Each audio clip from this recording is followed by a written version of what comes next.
Amis fermiers, amis fermières, bonjour, bienvenue à la ferme, bienvenue sur Cocotte TV. Aujourd'hui, je vous présente un fauteuil gaming, ce qui me sort un petit peu de mon champ traditionnel d'intervention, mais très honnêtement, tester un fauteuil, ça reste assez simple, puisqu'en gros, il s'agit de le monter, ce qui n'est pas très difficile, de s'asseoir dedans et de jouer pendant des heures pour vous.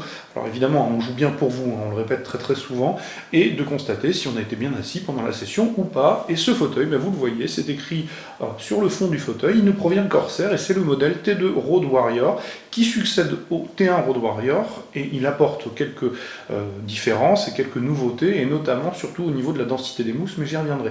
Il est aussi vendu à côté du T1 Race, qui est un fauteuil peut-être un petit peu plus large. Celui-ci a des côtes un petit peu plus resserrées, et vous le voyez, on a quelque chose qui ressemble à un siège baquet. Ça, c'est assez classique. Je ne rentrerai pas dans la critique qui consiste à dire qu'un fauteuil gaming n'est pas forcément un siège baquet. Ce qui est sûr, c'est qu'en élément de comparaison au bureau, j'ai un steel case tout à fait moderne et performant, et qu'en termes de confort, je vais casser le suspense assez rapidement, ce Corsair T2 Road Warrior est tout à fait dans la droite lignée, je n'ai pas de difficulté particulière. Il est livré, comme vous le constatez, avec un coussin pour les lombaires et un coussin pour la nuque. Alors, de manière traditionnelle, je l'ai plutôt utilisé sans coussin pour les lombaires, mais ça, on y reviendra.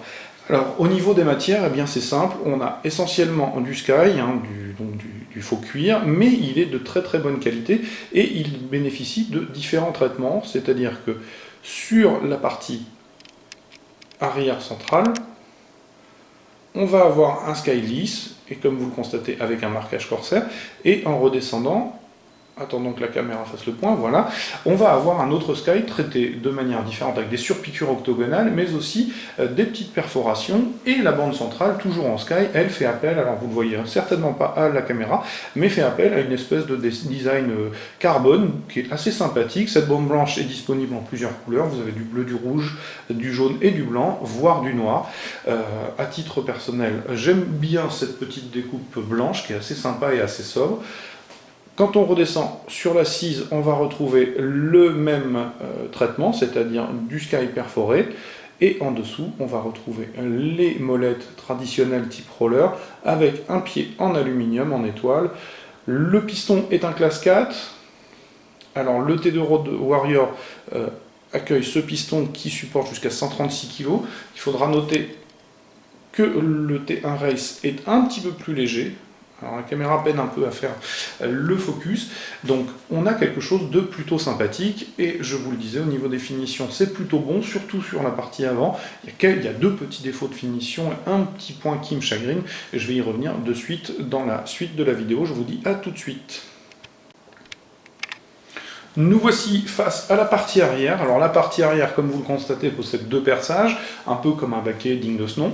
Et on va retrouver donc le Sky travaillé de façon carbone. On va retrouver aussi le logo Corsair en brodé avec le nom, brodé lui aussi. En redescendant, on va aller jusqu'en bas. Vous allez avoir évidemment le pied. En remontant, les deux petits défauts de traitement sont à mon sens ici, c'est-à-dire que cette petite bande là, en l'occurrence, n'est pas parfaitement régulière. Voilà, j'ai perdu le focus et je remonte. Et le deuxième aspect qui est un petit peu moins réussi, mais c'est vraiment parce qu'on est tatillon, parce que dans l'ensemble, il présente vraiment très bien.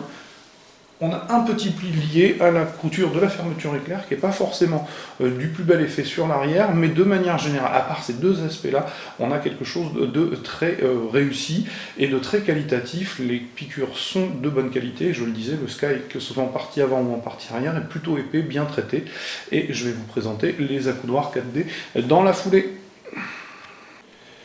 Nous voici face aux accoudoirs 4D. Alors pourquoi 4D? Tout simplement parce qu'ils sont paramétrables et réglables dans à peu près tous les sens et toutes les dimensions. Je vais vous montrer ça de suite. Ils sont aussi peut-être la partie un petit peu plus perfectible du fauteuil, dans la mesure où ça bouge un peu quand même malgré tout.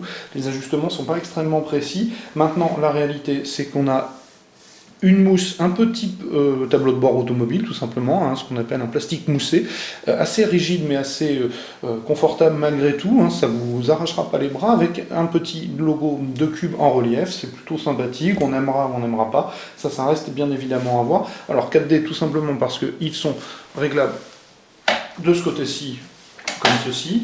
On a un bouton qui va permettre d'avancer ou de reculer, un bouton sur l'intérieur qui va permettre d'écarter ou de recentrer, et le dernier bouton qui va permettre de descendre ou de relever la coudoir. Donc il sera quand même, même s'il y a un petit peu de jeu malgré tout, très facile de trouver une position confortable pour l'ensemble.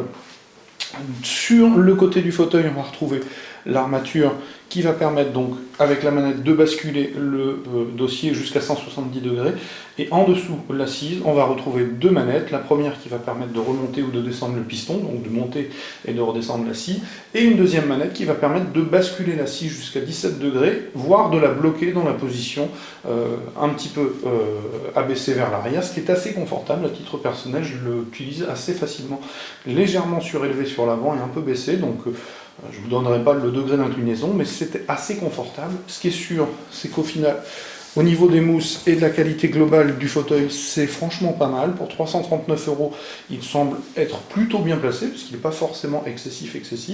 Je vous le disais, il existe aux côtés de son grand frère, petit frère, le T1 Race, qui lui va proposer un petit peu moins de charge, c'est-à-dire qu'il est plutôt prévu pour 120 kg maximum, celui-ci pour 136. Par contre, il va posséder le dossier un petit peu plus large, et le pied ici en alu sur le T1 Race est un pied en nylon. Au niveau de l'inclinaison, le T1 Race va un petit peu moins loin sur le basculement de l'assise, puisqu'il ne propose que 10 degrés, donc vous avez la possibilité de faire votre choix. Très honnêtement, ça reste extrêmement confortable, je le dis. Au niveau du confort, un petit peu ferme, mais plutôt sympathique, ça a l'air de bien tenir dans le temps. Ça fait quelques jours, pour ne pas dire une bonne grosse semaine que je l'utilise. Je n'ai à ce jour, et pourtant croyez-moi j'y passe du temps, pas été déçu du confort, même si effectivement on ne joue pas peut-être dans la cour de la famille des vrais ergonomiques Steelcase, mais pour pouvoir comparer les deux, je vous assure et croyez-moi, je suis tout aussi bien assis dans celui-ci que dans celui que j'ai au bureau. Donc il s'agissait d'une présentation en 3 parties du T2 Road Warrior 2 Corsair. Je vous invite à venir lire le test écrit qui paraîtra très prochainement comme d'habitude. Je rappelle le prix, 339 €, c'est à la fois une somme, mais en même temps un investissement. On passe suffisamment d'heures face à l'écran pour peut-être pouvoir se fendre à un moment donné de cette somme-là. Comme d'habitude, je vais vous souhaiter une excellente journée, je vais vous dire à très bientôt, et surtout au revoir.